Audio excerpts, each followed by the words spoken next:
Do you want to learn the tricks that top leaders use to get the most out of themselves and their teams? Well, Naftali Hoff is here to help. Lead to Succeed picks the brains of top leaders to learn about their challenges, insights, and best practices. Here's Naftali. Hello, Lead to Succeed Nation. It's Naftali Hoff, and welcome to Lead to Succeed, episode 110. Today, I have the pleasure of speaking with Tara Gooch. Tara started her company, Best Branding Solutions, during the global pandemic in June 2020. She's a proud entrepreneur, mother, and wife who believes in leadership in all aspects of business and life. She coaches people on personal branding and LinkedIn strategies that maximize leadership teams to drive organizational growth and increase sales effectiveness. And who doesn't want to learn those kinds of things? Tara believes that success is possible for everyone and that there's enough for all if we align with our purpose and focus on being creative, not competitive. Tara, thank you so much. It's so great to have you on the show today. Thank you so much for having me. I appreciate it. So talk me through this a little bit. Everyone's got a backstory. And how did you get to where you are? What was your journey? And specifically, what brought you to really focus in on LinkedIn? Well, I love LinkedIn, first of all. It's just the best platform for building a community and relationships. But it's also the world's largest business-to-business networking platform. So the amount of opportunity is seemingly endless. And I started tapping into it, several years ago, just building up my network and developing it. And then, I realized I was a corporate sales director. So that would have been March of 2022 was my last stint in corporate. And I decided to go full-time entrepreneur. So thankfully, I had a really solid network with lots of good connections in my back pocket. And that enabled me to go into entrepreneurship and have kind of like a head start. I already had built up a community that knew, like, and trusted me and really looked at me as a leader. I, continuously sought to deliver valuable content and inspire people.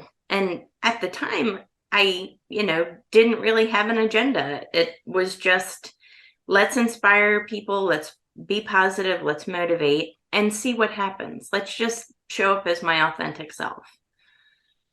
But then I realized that I wasn't showing up as my authentic self. Because up until about July of 2022, I had never posted a video of myself on social media.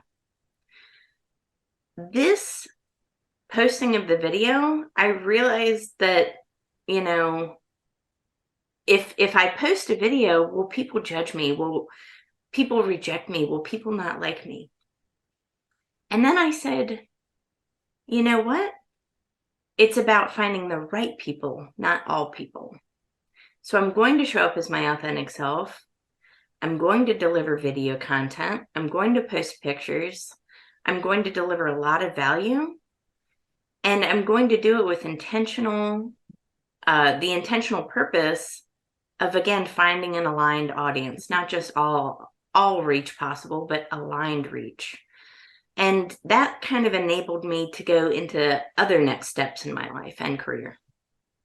Wow. Okay. So before we dive into those next steps, it's kind of interesting. I run a business mastermind group, and I invite guest presenters often to share different ideas. And the presenter who came in our group yesterday spoke a lot about this point as well, about being authentic. You are your brand.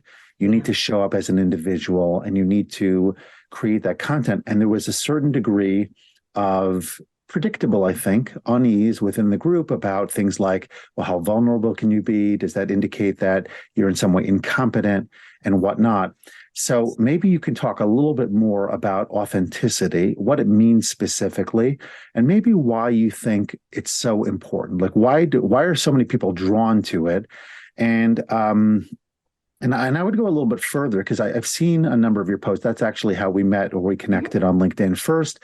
And a lot of your posts seem to be more, let's call it personal in nature, in terms of your family, yourself, et cetera. And, if I'm on LinkedIn and I'm looking for a business coach, you do sales coaching, you do LinkedIn coaching, you do other things like that. So you might say, the I guess would be the left-brained individual might say, well, what does this have to do with that? I'm looking for a sales coach. I'm not looking for somebody who's telling me their personal drama, so to speak, on a public platform. Why do you think it's so important to integrate personal matters, demonstrate vulnerability, talk about all these different aspects as a way, not just as a sort of sideshow to what you deliver, but actually to almost prioritize it in terms of how you show up online? Absolutely. Great question. It's so simple. 100% of your customers, business partners, investors, people in your social network are people. 100% of them. 100% of them have failed. 100% of them have problems that they don't share, but are looking for a leader who understands their story. And if you're not showing up as your most authentic self, if you're not sharing stories of failure, times that you've, gone down and gotten back up, you are not inspiring people. And if you're not inspiring people, there's no way they can remember you. And if they don't remember you, when they go to make that buying decision, they're going to go to somebody who did deliver, who did show up as their authentic self. And the one thing I've learned is when you do show up as your most authentic self, there's never a shortage of customers, because there's always people who are looking for that leadership. There's always going to be people. I've shared stories openly about struggles with depression. Do you know how many leaders are going through depression right now? Do you know how many? I can only imagine. You can only imagine, right? Yeah. And that's my target audience. I don't share those stories to land clients. I share those stories to give them hope. And that hope brings us closer together on a human level. You know what I mean? So when you share that vulnerability, when you share your true self and your experiences, it opens the door for you to get in front of those right people. And you know what? I've never, ever met a successful person that hasn't failed. Usually the most successful people fail more than most people even try. So sharing stories of failure is the glue that can get you really close to somebody else. Nice. There's a lot to unpack. There's one area I'd like to focus on specifically in what you were talking about. Leadership is a passion of mine. It's actually the name of this podcast. It's a focus of my first book. And I think there are a lot of misconceptions around leadership, what it is. Is it associated with a title? Is it not? And I think most of us still have that, let's call it prior or old-fashioned definition of leadership, that it's typically based off of a hierarchical structure and where you stand in the proverbial totem pole or pyramid or whatever the framework is that you're talking about. But it's associated with me having power over you based on me making decisions relating to your, employment status or things like that. You're not engaging with people in that kind of way. You're, like myself, a coach, a consultant, a speaker, et cetera. And so you don't have that kind of, quote, power over someone the way, I did as a former head of school once upon a time. That was my role. But leadership, the way you're defining it, if I'm understanding it correctly, is more about the leading of people, not so much the power over people, but it's the idea, here is a pathway, here is a way of thinking about things. Here is hope, motivation, opportunity that you haven't considered or known about, et cetera. And I'm providing that for you. And we're looking, the collective, we as individuals look for people who can provide insights, inspiration, motivation, and things like that. And I think that many people say, well, I'm not a leader. I don't have it in my title. I don't have any authority over anyone. But the way you're defining it, and I agree, by the way, with the definition, is that you can lead just by showing up, just by telling your story, just by pointing people in a direction, even if you're not necessarily walking them through the entire process, but you're at least putting the flashlight, so to speak, on the path, and you're giving them a direction now that they didn't consider previously. Yes, absolutely. So, so powerfully true. Leadership is not a title. Leadership is a state of mind. But going back to, how you introduced me, I believe that there is enough for all. So with leadership, it should be an abundance mindset, not a scarcity mindset. And if you have an abundance mindset with leadership, you believe there's enough for all. You believe that as long as, people are aligned with their purpose, there's enough for them, right? You believe that we rise together. I don't subscribe to the idea that just because someone else is winning that I'm losing. Absolutely not. I think that we all win together, and as a collective, we're better off for it. And when you show up as a leader, when you show up again as authentic, your vulnerable self, there's always going to be that aligned audience. And as a business, by doing that, by sharing things like your core values, what you believe in and why, you'll never have a shortage of customers. And I just had a business consultation session with an entrepreneur just yesterday, and she said she was terrified to share her most authentic self. And I said, well, what you should really be terrified of is not getting aligned customers, because there's never a shortage of business. There's never a shortage of opportunity when you show up as a leader, but you can only do that by sharing who you are, what you believe in and why, and by coming as your authentic self. That's it. So if you want to succeed, you have to understand that no star ever stood out in the sky by blending in with the other stars. It's scary. It takes a lot of courage, but that's leadership. And It sure is. yes, that is the magnetism that people flock to and follow. Absolutely. So you mentioned this entrepreneur client of yours who shared how she was terrified to go out there and be authentic and whatnot. I heard a rumor that once upon a time you were terrified about getting up and speaking in public, that maybe you were a shy person growing up and whatnot, but now you're on the stage, delivered a keynote recently. Talk about that piece of it. How can a person who has a fear, whether it's a fear of public speaking, and of course, if you have any particular tips about public speaking, I think we're always looking for those.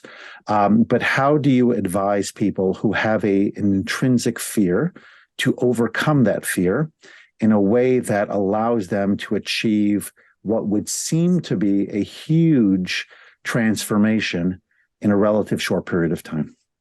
Absolutely. So my goal last year, I set out to be 1% better every day. It's a completely attainable and achievable goal for any person, regardless of what resources or limitations you have. So if you achieve 1% betterment every single day, by the end of the year, you're 37 times improved. Well, logically speaking, a person that's 37 times improved is a completely different person.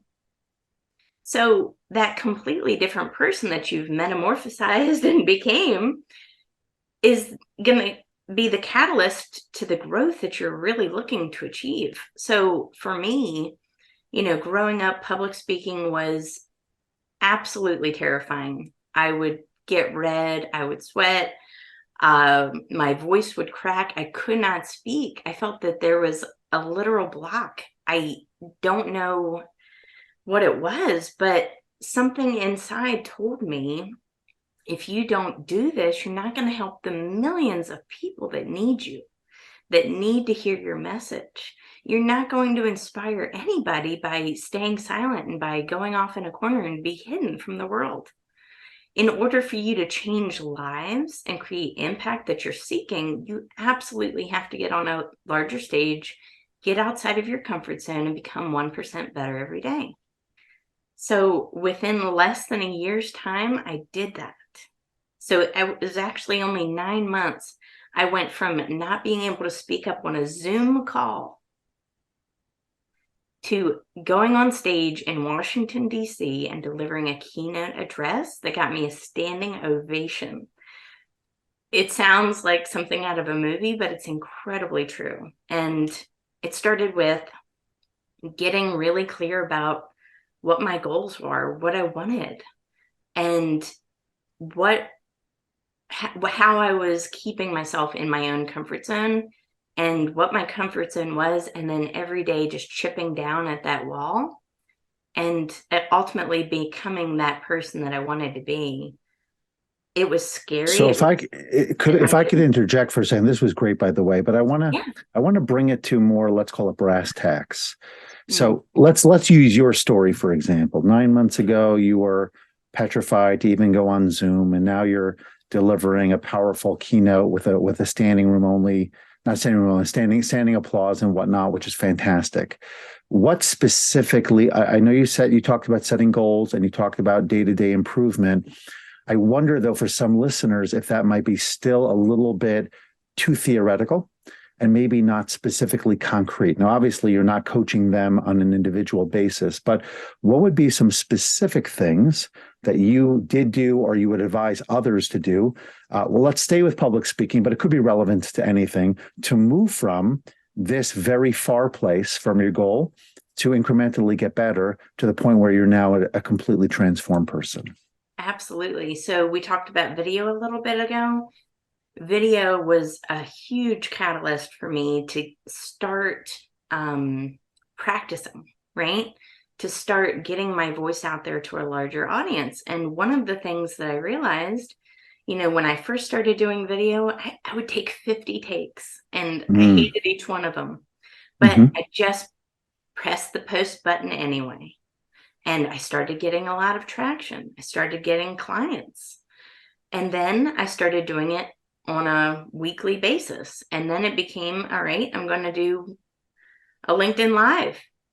And then I'm going to appear on podcasts. And then it was this steady progression of escalation of that same thing that was scary and definitely outside of my comfort zone. But I did it in incremental ways throughout a span of time to eventually get me comfortable enough to where I could be on stage. So it wasn't that I was terrified to go raise my hand on a Zoom call to going on stage. It started off as a video on my phone. Then it got to LinkedIn Lives, podcasts, and then I did my stage work. So it was definitely a progression, but those steady steps over time got me to where I felt comfortable enough to eventually get that end goal. Yeah, I heard a lot of things there that I'd love to sort of unpack. Two of them in particular. One of them, again, referring back to the conversation yesterday on my mastermind, literally that was a debate within the group. One person said, you just have to put yourself out there. You have to create content. He has, I think he said 500 videos or so on LinkedIn at this point. And he said, if you look at the first 10, first 20, they're certainly nowhere near as good as the current ones are, but it's a process and you'll get better. But you have to start somewhere and you have to be willing to be not great.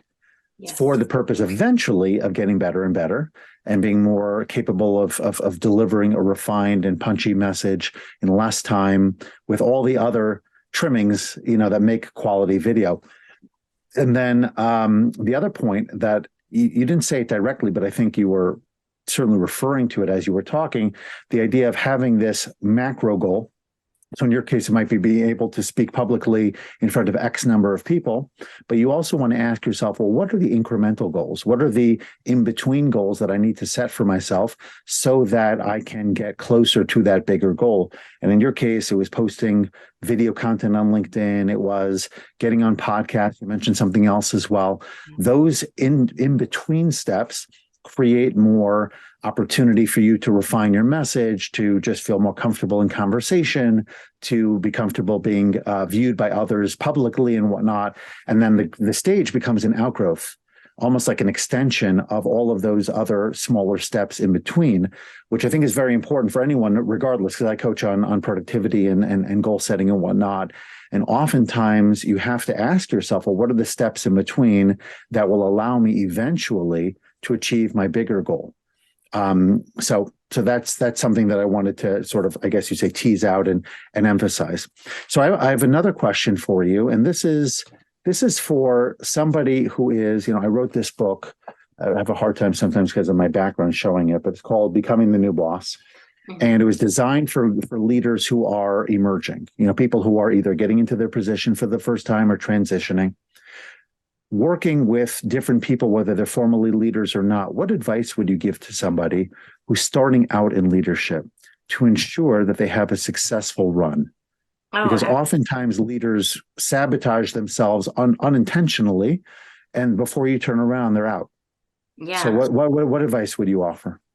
Well, failure is a good thing, right? So as a leader, one of the scariest things that you can do is delegate something, because we like the way that we do something. We think what we do is perfect. But ultimately, you have a capacity, right? And there's a reason why you've hired someone else. There's a reason why that other person is on your team. They're going to fail just like you failed. But you have to let them fail to a certain extent.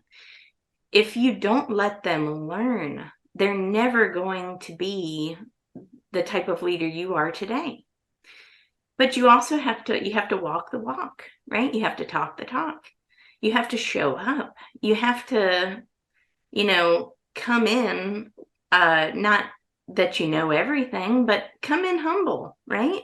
Ask that other person for help and guidance as well. You don't know everything, just like that person doesn't know everything. But ultimately, that failure that so many leaders look at as a bad thing is a good thing, because it means you're trying. Amazon, for example, Amazon is continuously disrupting themselves. Continuously. They're always trying new things. Sometimes it fails. Sometimes it bombs. But if they didn't try, they're not learning. And if they're not learning, they're not growing. And if they're not growing, they don't have a competitive advantage. Failure is one of the best ways to get that competitive advantage and to learn new things. But you can't do that if you don't know how to delegate. You can't do that if you don't know how to accept failure. Again, failure is the basis of all success. I don't care what anybody says. You cannot succeed in anything without failing first. Period. So let your team experiment. Let them fail a little bit. And if it doesn't work, let them come up with another solution with your guidance and leadership. But you have to learn how to let go sometimes and delegate and let people fail. And when they do, don't recognize it as a bad thing, but recognize it as a growth catalyst. So I'm going to throw that right back at you. It's great, by the way, what you said. And I'd love to talk more about delegation. That's an area that I focus on a lot in my book. That's an area that I focus on. I have a training actually coming up on Tuesday where I'm going to walk a sizable nonprofit through the process of delegation, why that's so critical. But let's talk for a minute about failure, and specifically a failure of yours that set you up for future success. Something that happened that in the moment felt really rotten, but you look back at it later and say, wow, that was the greatest blessing. There's so many. How can, and I'm not afraid to admit it either. I'm very open about my failures. But there was, one particular moment. So this would have been when I was in corporate. I was a corporate sales director. On the surface, it looked like I had it all. I had an 1,100 square foot office with my own conference room in it. I had a kitchen. I had a couple of offices in there, a huge office. I had a company car. I had a cell phone. I had all these things. I had vacations paid. What I didn't have was happiness. I was failing on the inside. On the outside, it looked like I had it all. It looked like I should be somebody to be emulated and respected and admired. On the inside, I felt like it was a black hole, right? I wasn't joyful. I wasn't happy. I was failing. So failure can come and look a lot of different ways for a lot of different people. But I knew that I was failing because I wasn't living up to my fullest potential of what I knew I could be. So while I was on the surface looking good, I knew it was not nearly the potential that I was capable of. So I used that failure and that depressive state and that state of anxiety and that state of loneliness and hopelessness as, again, a catalyst to jumpstart a career in entrepreneurship. It was a failure. I let go of a lot of things. I gave up my company job. I gave up, my company car and all of these other things. And I went in full entrepreneurship mode. And I said, you know what? If I fail, at least I tried. If I didn't try, I would never know. And I think so many people are just so afraid of that failure that it prevents them from trying. But at the end of the day, I'd rather try and fail than live a life of regret and remorse that I didn't go for my dreams. Yeah, I love it. There's a colleague of mine. She's been in the educational space for a really long time. And I think she has a lot of potential to deliver beyond the proverbial confines of the work that she does, even though she does great work and delivers a lot of value. And she refers to them as the golden cufflinks. I'm sorry, handcuffs. Yes. The idea that she's so busy with this kind of work, but it's very demanding, and you get a certain compensatory rate from it, but it's not the same, I believe, as what's potentially out there for her. And I use that in my mind as an example of people who feel like, well, I have the security of a job. I may not love it, but I have it, and I'm afraid to take that risk and go beyond, because who knows if I'll have anything, who knows if that'll work out at all. And sometimes you feel this compulsion just to do it anyway. Like in your case, in my case, I knew I wasn't returning to the school that I was leading at that particular time. So I took a bet on myself and I said, why should I wait until I'm near retirement and borderline washed up to then start doing the consulting thing? I wanted to do it earlier where I had some runway. I could really make a potential career for myself out of it. And thank God it's worked out very well for me. So what advice would you give? And this, I think, will be the final question for this segment. What advice would you give to somebody who isn't quite ready to take a full leap into this new possibility? They see the value. They think they can contribute as a coach. They can become a trusted advisor. They could find new opportunities, side hustles, this kind of thing. How do you advise them, or what would you advise them to do in order to determine whether or not there's some stickiness to this new possibility without losing the foundation that they currently have, because they're not ready to jump all in just yet? I love that. Well, the best piece of advice is the safe route can fail too. Guess what? There is no safe route.